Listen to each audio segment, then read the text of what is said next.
তো বন্ধুরা কি বলবো, আমি ভাষা খুঁজে পাচ্ছি না। তো খিরায় গিয়েছিলাম, 3 দিন হয়ে গেল।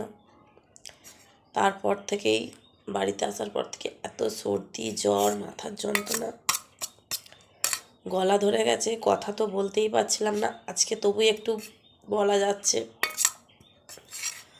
মানে এত কষ্ট লাগছে, কি বলবো। 3 দিন তো ভিডিওই বানাতে পারছি না।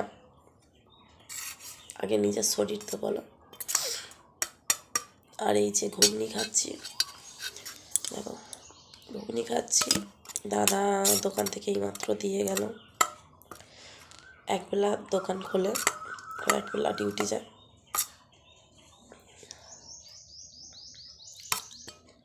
যার হয় সেই বোঝে। মাথার যন্ত্রণাতে একদম অসম্ভব মাথা যন্ত্রণা করছে, কিছু তো ভালোই লাগছে না।